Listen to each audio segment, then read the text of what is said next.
بۆ بازرگانی نایاسایی ماریجوانە یان حەشیش شێوەیەکی باو بۆ گواستنەوە هەیە کە لەوە تا 1990ەوە زیاتر لە 220یان لە سنووری ئەمریکا و مێکزیک دۆزراونەوە و 6 لەو ناوچیانەش کە ئافیسی پاسەوانی سنووری ساندیاگۆ لە ئەمریکا چاودێری بەسەردا دەکات.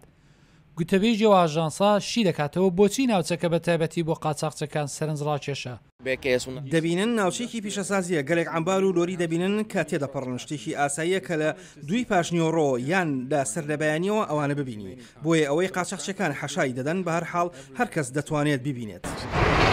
دەنگەدەنگی بەردەوامی هاتوچۆی لۆری لە لای سنووری ئەمریکا و سازکردنی جادە بۆ شار لە لای سنووری مێکزیک وا دەکات لێدانی تونێل بشارێتەوە وەک ئەوەیان کە تەواو نەبووە و لە ساڵی 2009 دۆزرایەوە.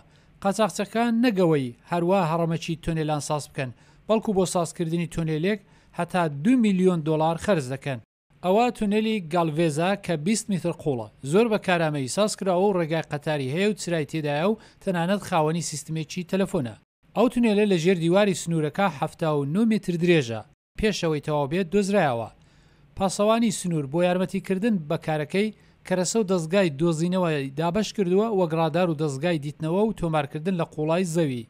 لێنس لێنۆیر سەرۆکی تیمی دۆزینەوەی تۆنێلێکی ساندیاگۆیە کە ئەندامانی بە جرجەمشکەکانی تونێل ناسراون دەڵێت قاچاقچەکان تونێلەکان زۆرتر بۆ گواستنەوەی مارجوانە بەکاردێنن و بۆنی تایبەتیەکەی زۆر بەگرفتی دەکات کە لە چەنگ ئەو سەگانە دەرچن بە بۆندیان دۆزنەوە و هەروەها خاڵ پشکنینەکانی ئاسایشی سنوور و فڕۆکەخانەکانی تریش.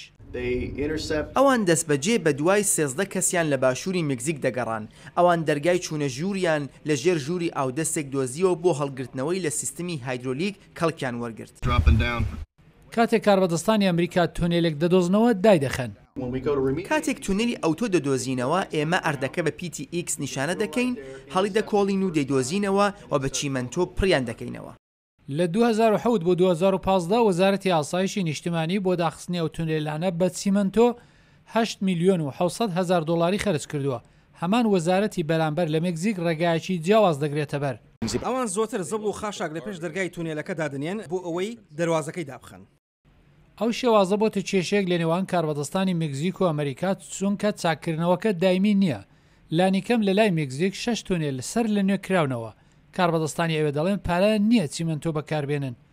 بەڵام هەردوو لا بۆ داخستنی تونێلەکان و پێشگرتن لە قاچاقچەکان هاوکاری یەکتر دەکەن.